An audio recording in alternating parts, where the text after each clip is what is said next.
Today I'm showing you the practical side of bidding strategies, what actually works in 2026. Because here's the reality, Google gives you all of these bidding strategies, but they don't really tell you which one makes most sense for your business or when you should be using each one. So what happens is you end up wasting thousands in ad spend, setting up campaigns that never make it off the ground. Hi, I'm Liam. I've run Google Ads for over 100 e-commerce brands, and today I'm going to cut through all the confusion when it comes to bidding strategies. By the end of this video, you'll know exactly which bidding strategies to start with, when to switch to something more advanced, and how to avoid the mistakes that kill most campaigns before they get started. So let's jump into it. So at its simplest level, a bidding strategy is a set of rules you give Google Ads to determine how much you're willing to pay for a specific user interaction, and most commonly that user interaction is a click. And today I'm going to go through the most common bidding strategies. I'm not going to touch too much on video strategies, but I'm going to talk about search, shopping, performance max, the most common campaign types you're going to be using inside in Google Ads. So every time a user searches for a product on Google, something called an auction takes place. And that happens in just milliseconds, so fractions of seconds. And your bidding strategy is what tells Google's algorithm how to behave in that auction. So it's really important. So I want to start by touching on the core shift that we're in the middle of. And we're kind of coming out the other side of it now, because previously, let's say 5 years ago, there would have been a more manual approach to bidding strategies. So we would have set explicit caps on how much we were willing to pay for a click. So you say essentially, I want to pay a maximum of $1 for this keyword. And the result then is if the bid needed to serve in that auction or to be competitive in that auction is $1.05, well, then we lose that auction. If the bid needed is 95 cents, well, then we can participate potentially in that auction. But it was a very binary yes or no. We either had a manual bid that achieved what we needed to enter that auction, or it didn't, and we didn't enter the auction. Now, the smart bidding approach is much more outcome focused. So instead of saying to Google how much we're willing to pay for a click, we're instead saying we want a desired action. So we might say, Google, get me a conversion for $30. And if you're an e-commerce brand, a conversion is a purchase. And you might say, I don't care what the individual click costs. And if you're reviewing your Google Ads campaigns, you're much more interested in what's my cost per acquisition or what's my ROAS than necessarily what is my cost per click. So the result is then the algorithm bids whatever is necessary within the aim of achieving your desired goal. Okay, so we've gone from this very manual approach to this smart bidding approach, and that is fundamental to understanding bid strategies in 2026 and beyond. I like to bucket bid strategies into three main cohorts. The first is manual bidding. So what I kind of mentioned earlier, here is the old way. There's still times that we do it, and it's still really important to a lot of our strategies. So manual bidding, you control the specific bid amounts. Then we have smart bidding, which is kind of like automated bidding, but it's slightly different. But generally, it's new bid strategy types from Google that are focused on conversions or ROAS in the case of e-commerce brands. And then we have this kind of hybrid that I call traffic bidding. So they're still automated strategies. They're not technically smart bidding, but they focus on volume. So they focus on volume such as number of clicks in maximize clicks, or volume in terms of impression share via target impression share. So we're moving to smart bidding, but it's important to understand why smart bidding generally wins. Why are we relinquishing the control? It feels like we're relinquishing control from a lot of different places, but why we're doing this voluntarily is because smart bidding has access to data that we simply don't have. So when it comes to manual bidding, we would have previously relied on things we could see. Historical data. What did this keyword convert at across the last 3 months or 6 months? Time of day. So we would look through all the different hour cohorts. Okay, people converted twice as well from 8 to 10 p.m. in the evening. Device location, where people were, or types of devices, on mobile, on desktop, on tablet. Users demographics, so audience demographic, age, gender. We would have even gone into things like household income and things like that. So the action then was essentially we would find things that either were strong outliers, positive or negative. So this is a good positive predictive indicator of conversion. Let's say household income above 10%. And then maybe we would have manually increased our bids by 10 or 15% to actually go after that cohort a little more. And then on the contrary, if we found something that didn't convert particularly efficiently and we wanted to maybe cut that or bid less aggressively on that cohort, let's say we were kind of a female focused, a predominant focused brand, and we found that when we were targeting males, it was just not cost efficient, but we were still converting a small bit. We didn't want to exclude them. Well, then in that instance, we might downbid by 10 or 20%, depending on the relative difference between, say, males and females, etc. So it was a lot of manual adjustment, a lot of digging into the data, coming up with, I suppose, hypotheses ourselves as to what was working and what was not. Now, smart bidding utilizes signals that we cannot see. So of course it looks at all the things that we could see. So historical data, time of day, device, location, demographics, it can see all that. But it also, Google suggesting at least, that it can access real-time contextual signals that assess conversion probability per user. So not all of these have been confirmed by Google, but it's very much believed to be the case that Google has access to user history. So if someone watched a review of your product on YouTube, which is a Google owned channel, then they would have access to that information. Cross-device activity. So you might be signed into your Google account on your phone. You might be signed in on your tablet, your iPad, and you might be signed in on your laptop as well. So if you're doing something on your phone, on your Google account, then you're on your laptop 6 hours later in the day. Well, then Google understands your behavior across multiple devices, which is really important. And then intent. This is really interesting. Google can know if you have, say, autofill of a credit card, because if you are the type of person that autofills your credit card on Google Chrome, well, then there's a higher likelihood that you're more keen to use it when you're using Chrome. So perhaps that would give Google an indication that you're a much higher likelihood of purchasing online than the average person. So the AI then can bid aggressively for a specific user that maybe exhibits these contextual signals because they deem the probability of conversion to be higher. So these are things that we as advertisers cannot see, that Google has access to themselves. So you can see why smart bidding, particularly when it's done right, is much more effective than manual bidding can be at this moment. Again, there's times where I much prefer manual bidding.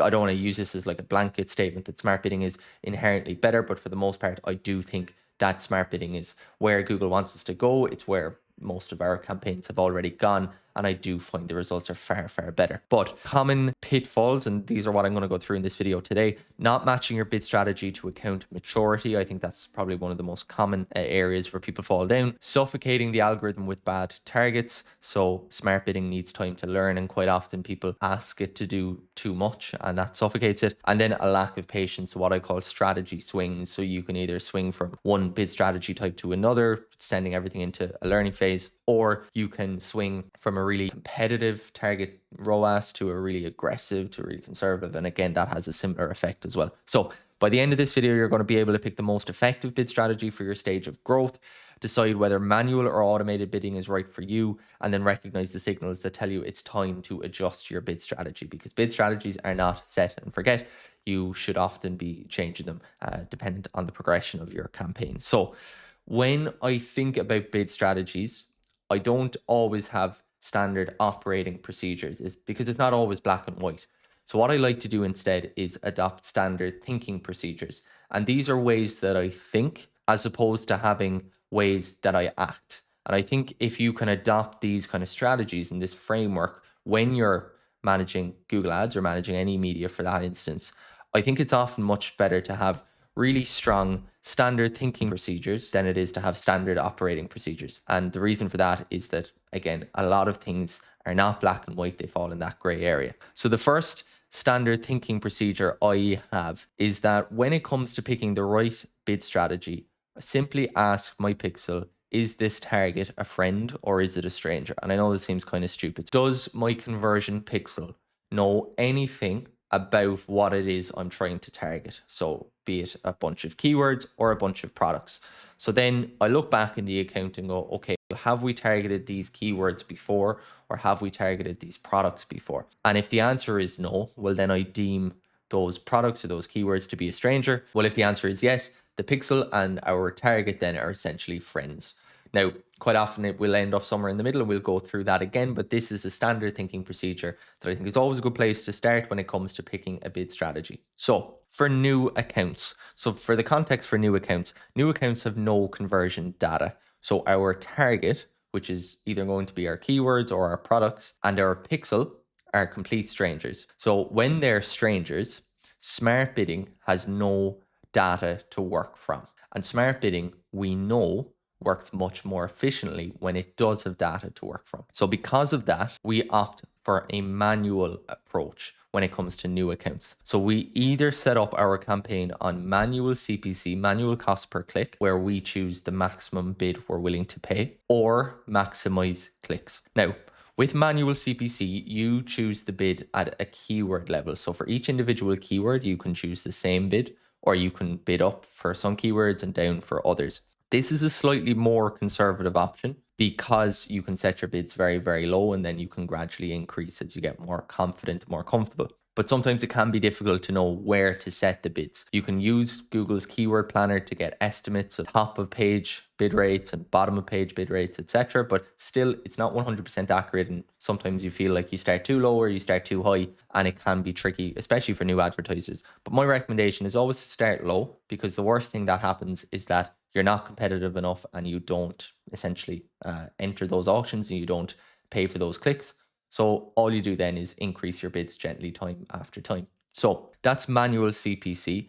And the alternative then is maximize clicks. And with maximize clicks, Google has a set budget and its job is to get as many clicks as it can within that budget. So it's maximizing clicks for your budget. You can set an upper limit or a cap on what you're willing to pay for any individual click. So that's one way that you can keep a bit of a lid on it. But unless you pick either low volume keywords, so keywords that aren't searched very often, or you set a really low cap, it will very likely spend your total budget each day. So for that reason, it's slightly more aggressive. But being slightly more aggressive, you can get more click data more quickly. Now, for me, my personal preference is manual CPC, because I fear that maximize clicks, the very nature of it is trying to get you as many clicks for your budget. Well, then it's going to look for, low cost clicks, and low cost clicks does not necessarily equate to high quality clicks. And that's what I found in the past. And as a result, I prefer manual CPC. I prefer being in amongst it, getting a feel for what keywords are needing what bids. And, especially at the start for a new campaign, I'm changing bids every day. I'm increasing them. I'm getting more and more competitive. It's my personal preference, but either are totally valid options. So when it comes to manual bidding, then we have this data collection phase. So we've chosen manual bidding, either manual CPC or maximize clicks. Our goal is to collect enough data that our target, so our keyword or our products, becomes friendly with our pixel. So what we're doing is we're cleaning up our search traffic, because we will have some queries that, are not relevant to our business. This is a new campaign, a new account after all. So that's very likely to happen. So we're adding negative keywords, and then we're gradually becoming more competitive by raising our cost per clicks, our CPCs. If we see certain keywords performing well, then we can gently increase the bids there relative to maybe other keywords, because the goal, as I said, after maybe 4 or 6 weeks is to move to smart bidding. So smart bidding, and I'm going to talk about smart bidding for e-commerce. You have two kind of general types of smart bidding. You have one type, which is focused on conversions. For an e-commerce store, that's going to be purchases. And then you have a second type, which is focused on conversion value, which again is going to be for revenue. So within the bracket of conversions, you have either maximize conversions or you've target CPA, target cost per acquisition. Now, generally, we don't use these for e-commerce, because the vast majority of our e-commerce partners will have a variable order amount or order value.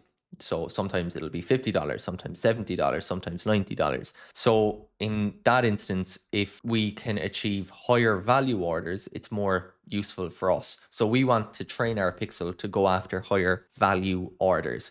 So the way we do that is by focusing on revenue as opposed to focusing on purchase quantity or purchase amount. So we don't weight each purchase the same. So this would be a more suitable option for lead gen. Conversion value focused bidding is better for e-commerce businesses. Within that, we have maximize conversion value. So this is where we give Google a set daily budget and we tell Google to get us the highest amount of conversion value or revenue that it can using our budget. And then the alternative to that is target ROAS bidding, which is target return on ad spend, where we give Google a target ROAS, which might be, let's say, 300%. So for every $1 in ad spend, I want to get $3 back. And then Google goes out and tries to help us essentially achieve that goal. So I said that our data collection phase with manual bidding, the function of that phase is to collect enough data that our pixel and our target become friends. And that allows us then to essentially move to smart bidding. So what is that tipping point? Well, most people say 30 conversions within the last month, and I don't disagree at all. It is a case of, okay, if I have 29, am I good enough? Chances are yes. It's not, again, a binary yes or no that you need to hit 30. But for the most part, 30 and above will have a much greater chance of success when you do move to smart bidding. It is just a case where we have drawn a line in the sand and said, okay, really, you do want to be aiming for 30 plus conversions within the last month. I prefer to move to maximize conversion value from manual bidding. So moving to this guy as opposed to straight to target ROAS. My logic here is that target ROAS bidding is slightly more nuanced. It takes more objective work for the algorithm to actually be successful with this bidding strategy. It also, you really need more data. So where we say 30 conversions to move to smart bidding, we often say 50 plus conversions in the last 30 days to actually move to target ROAS more successfully. So because of that, I do feel like it requires more work for the algorithm to be successful with target ROAS bidding. So what I like to do is give the algorithm, room to breathe, and it has a greater opportunity to breathe using maximize conversion value. So I give it the freedom to learn better during that transition to smart bidding. On maximize conversion value, I ideally like to give it another 3 to 4 weeks before moving to target ROAS. And when setting target ROAS, I generally once again try to give the algorithm more flexibility initially. So as an example, if our last 30 days, our actual ROAS on maximize conversion value was 300%, I'd set our target for our new target for target ROAS to maybe 275 or 285%, so slightly below where we have been operating, because again, that just gives the algorithm more flexibility, more wiggle room when it comes to adopting this new bid strategy. So a couple of rules then: never change your target ROAS in large swings. That will have a disastrous effect and it will set you back into a learning period. You don't want to do that. And then also don't change it too frequently. So every 3 to 4 weeks, really at a maximum, is what I would recommend. So the next thing then is our second standard thinking procedure. What I say is stable growth of any campaign is a sequence of smart steps, not a series of erratic jumps. So what I say, the timeline of a great campaign looks something like this. This is not the only way to have a great campaign, so don't take it as that, but this is an example of what the transition through different phases might look like. So as I said, great things take time. The key to a successful campaign is working smartly towards the next step. If we jump too quickly from one to another or from one over another, we end up going backwards to the previous step and start all over again. So manual bidding to collect data. We're going to then try to hit 30 conversions per month and transition to smart bidding. So something like maximize conversion value. Once we feel comfortable that maximize conversion value is working well and we've hit 50 conversions per month and our conversion volume is really ramped up, then we can introduce target bidding intelligently. So target ROAS most commonly, but don't introduce it at a really kind of suffocating level. So as I said, if you've been operating at 300%, don't add a target ROAS at 450%, because all of a sudden the algorithm is going to get a fright and it's going to bid much more conservatively, and then spend will reduce as such, and you're kind of setting things back towards the start. So you don't want to do that. So if you set a more conservative target ROAS, let's say 275%, with time, once you're seeing this consistently being met and conversion volume is still high, you can then start to tighten it to your goal target ROAS. So let's say our goal long term is to achieve 300%.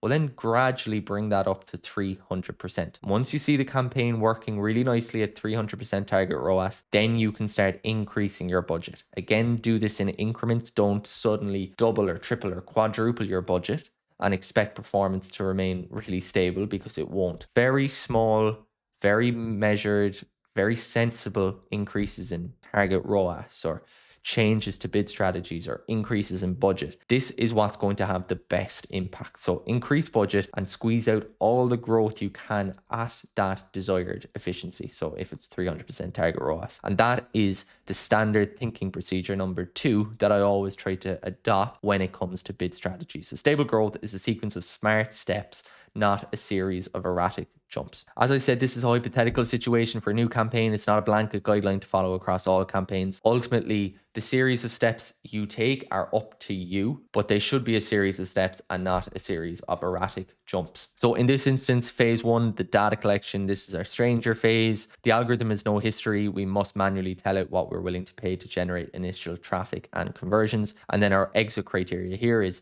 do we have enough conversions for the pixel to see our target as a friend? And as I said, that's 30 monthly conversions if we're looking to go to maximize conversion value. And then phase 2 is that switch to smart bidding, which, as I said, is often maximize conversion value. And we're not going to set a target ROAS right away, at least from most instances. Phase 3 is that intelligent targeting, so a constrained phase. So we're now beginning to introduce target bidding. I said intelligently. Now the volume is stable. We tell Google, get me more conversions, but only if we meet this required return on ad spend. Set the target on actual recent performance, not your dream goal, to avoid suffocating the campaign. So important. Phase 4 is optimization. It's the tightening phase, so we can start tightening that nut on target ROAS to get it to our long-term goal for target ROAS. So what we want to do here is improve profitability, but we don't want to kill volume. And that's another conversation in itself. Where do we pick target ROAS from? Well, it's all about finding the sweet spot between achieving more volume while maintaining profit. But if you can maintain a solid profit level while increasing volume, then absolute profit by volume will also increase. And then phase 5 is the squeeze phase. So we're increasing budget to squeeze all growth out of target ROAS in this campaign. So you have a profitable, stable machine. Now you feed it more budget to maximize the volume at that specific efficiency level. So we've spoken about new campaigns and new accounts, and I think that's pretty clear, and I hope it's pretty clear. But where most people run into issues is new campaigns in a mature account. So a mature account could be spending for 6 months or 12 months or 2 years or whatever the case may be, but it has a lot of conversion volume through the pixel. So what do you opt for then? Well, we still need to adopt the right strategy using our standard thinking procedure number 1, which is asking our pixel, is this target a friend or is it a stranger?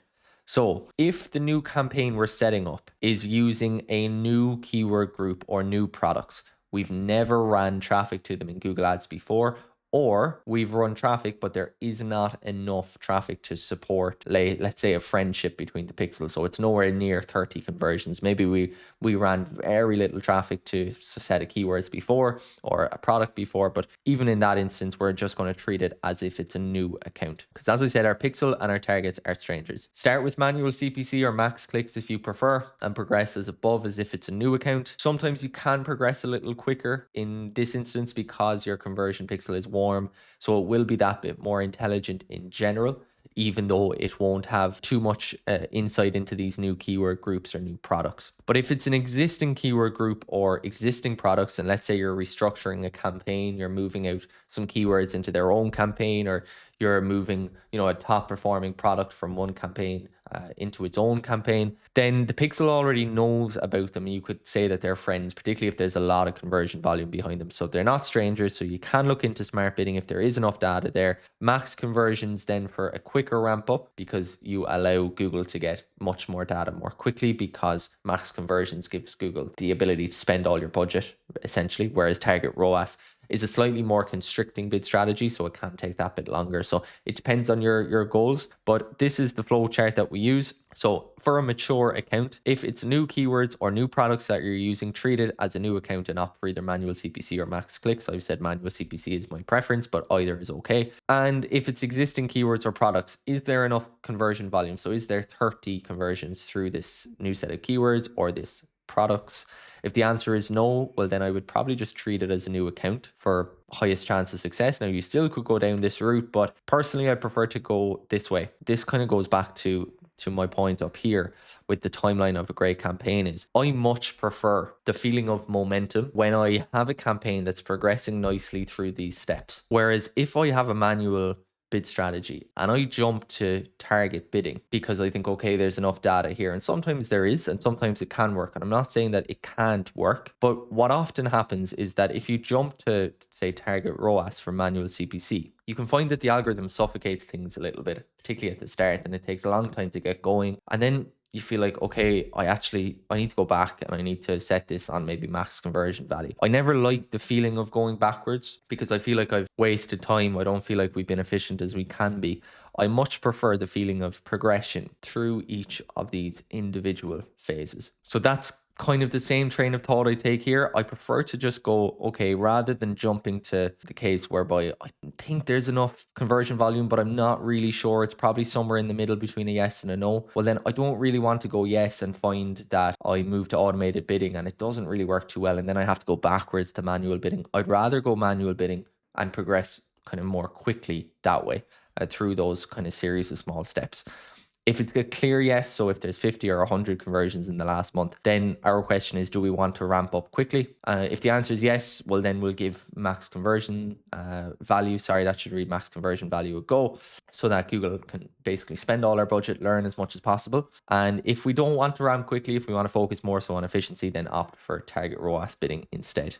So that is new accounts and also new campaigns in mature accounts. Now I'm going to break down a couple of specific examples very, very quickly. The first are branded search campaigns. So branded search campaigns are defensive campaigns where you're trying to maximize impression share.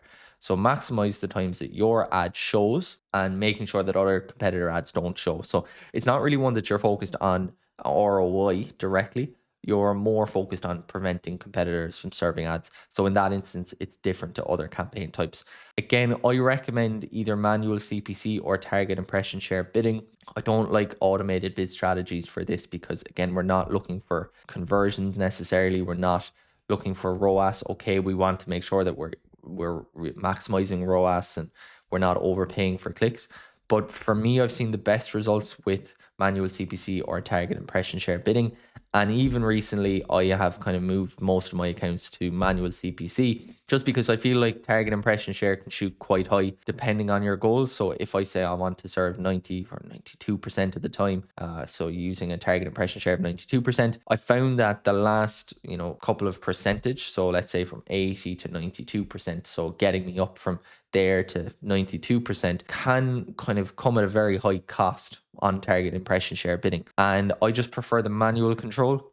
You could use a max CPC limit with target impression share. So you could say, I want to achieve a top page rate of X percent, 95%, but I don't want to pay more than $2 per click. But I think manual CPC, you're kind of doing something very similar there anyway. I ultimately think that these conversations are pretty hair splitting, as I say, and more focus should be spent on picking the best strategy for higher funnel activities that are actually going to grow your account. But to me, I think any approach like manual CPC or target impression share is fine. And I don't think it warrants a massive dialogue at the moment. I think I've seen a lot of stuff online of some kind of research around which works better. And I think manual CPC has outperformed basically everything I've seen. So I'm happy enough to stick with that. Myself, my accounts that I'm seeing manual CPC work best anyway. When it comes to shopping campaigns, there's only 3 bid strategies available to you with manual shopping. So you don't actually have maximized conversion value available. So you only have manual CPC, you have max clicks, and you have target ROAS bidding. So again, start your data collection phase as normal with, again, for me, I prefer manual CPC. This is just my preference. You can use max clicks. And then I would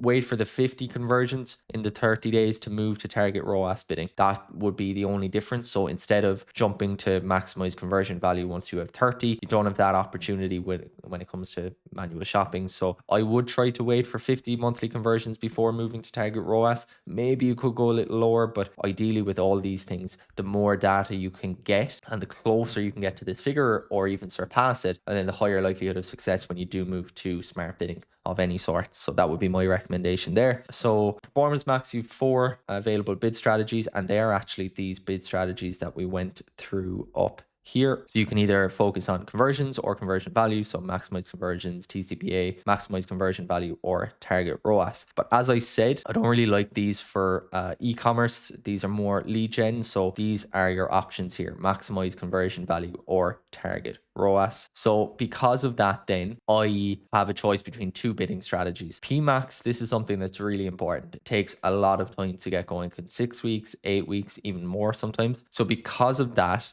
it needs a lot of conversion data. So the quicker you can give it that conversion data, the quicker it can learn. So with that in mind, I prefer to go to maximize conversion volume. It's going to speed up that training more, and particularly if it is a kind of a new angle or new products or new keywords, I would go down that route. If it is a case whereby I'm taking an asset group out of Performance Max because I want to give it its own campaign, its own Performance Max campaign, well then yes, I could look at the last 30 days and look at performance in that asset group around the last 30 days and go, okay, let's actually aim for a target ROAS that's kind of similar to its own performance. So that's slightly different, but if it's a new Performance Max campaign, I generally like to go max conversion value for at least a month and see how it performs. And if I'm really happy that conversion volume is sky high and I feel like the campaign has learned really well, it's already stable, well then I would have a lower barrier, a lower threshold to move to target ROAS.